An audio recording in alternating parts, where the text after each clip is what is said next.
Writing. The laughter started so suddenly that I almost wished I could disappear beneath the conference table. It was a bright Tuesday morning, the kind when sunlight poured through the office windows and painted clean rectangles across the polished floor. Everyone had gathered in the break room before the first meeting, coffee cups in their hands and half-finished conversations filling the air. Someone asked, jokingly, whether any of us had ever had a crush on someone at work. I should have kept my mouth shut. Instead, without thinking, I admitted that there was someone in the company I genuinely liked. When they demanded to know who, I nervously said our boss, Mireya Caldwell. For 3 seconds, nobody spoke. Then the room exploded with laughter. They laughed because Mireya was the kind of woman everyone admired from a distance but nobody imagined approaching.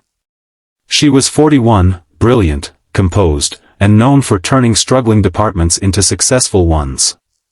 She had built our company from a tiny design firm into one of the most respected creative agencies in the city.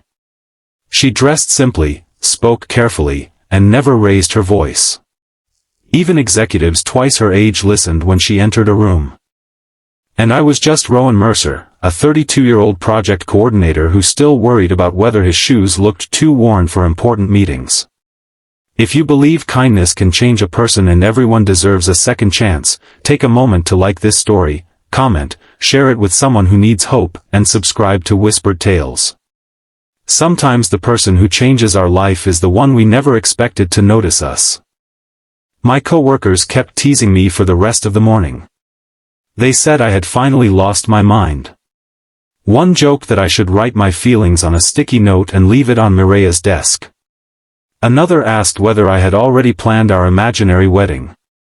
I laughed along because that was easier than admitting the truth. I didn't actually expect Mireya to love me.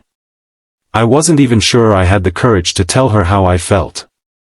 My feelings had grown quietly over 2 years, not because she was beautiful, although she was, but because of the little things nobody else seemed to notice. I had watched her stay late to help a junior employee finish a presentation. I had seen her quietly pay for a cleaner's broken glasses without telling anyone. Once, when my father was sick and I was distracted at work, she noticed before I had told her anything. She simply rearranged my workload and told me to go home. She had never treated people according to their position. That mattered to me. I had grown up watching my mother work 2 jobs after my father left, and I learned early that dignity wasn't something a person earned through money. It was something they showed through how they treated people who couldn't give them anything in return. Mireya had that kind of dignity.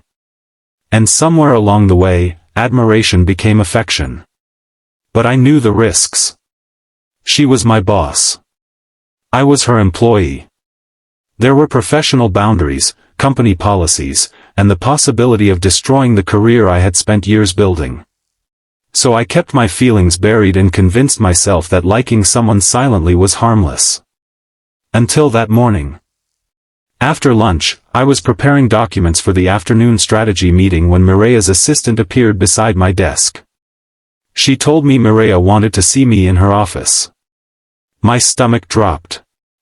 The walk across the office felt strangely long. When I entered, Mireya was standing near the window, reviewing a report.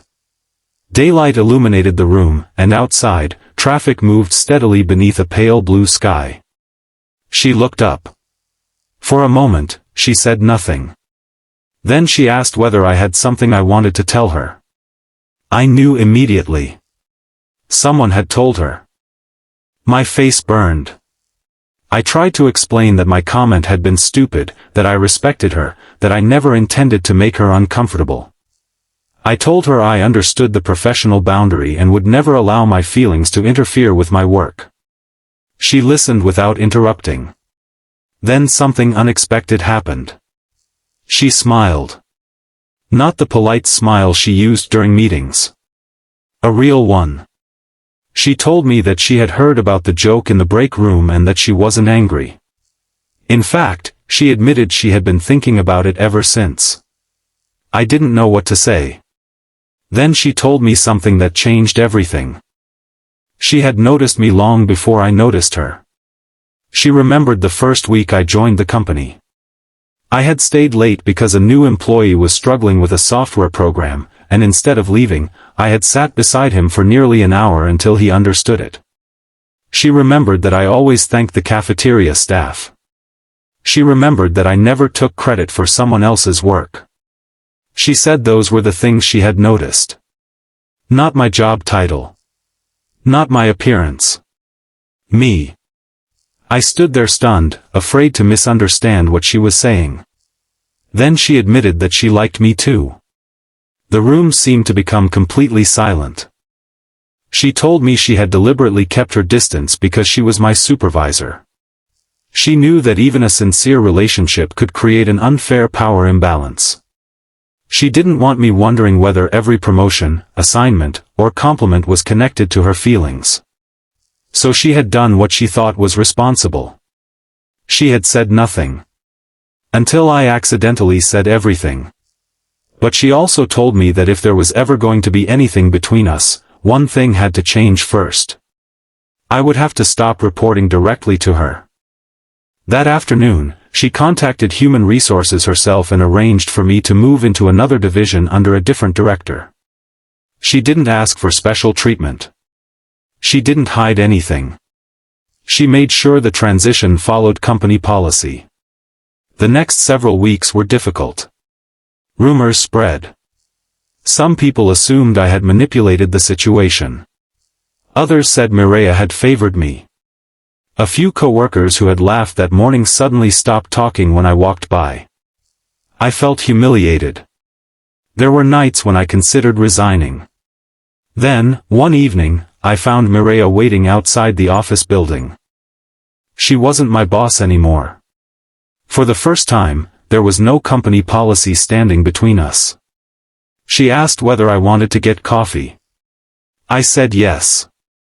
That first coffee lasted 3 hours. We talked about everything except work. Childhood memories. Failed relationships. Dreams we had abandoned. Things we were afraid to admit to other people. I learned that Mireya had spent years being strong because everyone expected her to be strong. She had become so accustomed to solving everyone else's problems that she had forgotten what it felt like to let someone stand beside her. She told me she was afraid of being loved only because of what she had accomplished. I told her I was afraid that people would always see me as less important because I wasn't as successful as she was. She reached across the table and told me that love wasn't supposed to be a competition. That sentence stayed with me. Months passed. Our relationship didn't become some perfect movie romance overnight. We argued. We misunderstood each other. We learned how different our lives had been. But every difficult conversation made us more honest. And something else changed. My coworkers stopped laughing. One afternoon, nearly a year after that embarrassing morning, I walked into the same break room where everything had started. The same sunlight came through the windows. The same coffee machine hummed in the corner. One of the coworkers who had laughed hardest that morning looked at me and smiled. She told me she owed me an apology. She said that when I admitted I liked Mireya, they had laughed because they assumed love was ridiculous when there was a difference in status, age, or success. But watching us had taught her something. People don't fall in love with resumes. They fall in love with how someone makes them feel when nobody is watching. I smiled. Then Mireya appeared in the doorway. The room became quiet. She looked at me, and that familiar warmth appeared in her eyes. She walked over and gently took my hand. Nobody laughed this time. Nobody made a joke. They simply smiled. Because everyone finally understood that the thing they had laughed at had become the most sincere part of my life. A year later, on a bright spring afternoon, Mireya and I stood beneath a small garden arch surrounded by the people who had watched our story unfold. There were no extravagant decorations. No cameras. No business associates pretending to be friends. Just family, close friends, sunlight, and two people who had once been afraid to admit what they felt. I remembered that Tuesday morning. I remembered the laughter. And I realized something beautiful. Sometimes embarrassment isn't the end of a story. Sometimes it is the moment the truth finally finds a way out. Before we end, if this story touched your heart, please like the video, share it with someone who believes genuine love can grow from friendship, respect, and kindness, and subscribe to Whispered Tales for more stories that remind us never to judge a heart too quickly. And I have one special request: comment "Love Finds a Way" below if you believe that real love is built on respect, honesty, and seeing the person behind the title. Because sometimes the person standing across the room isn't unreachable. Sometimes they are simply waiting for someone brave enough to say what everyone else is too afraid to admit. And sometimes, after everyone else laughs, the person you secretly love walks through the door and says the words you never thought you would hear. So do I.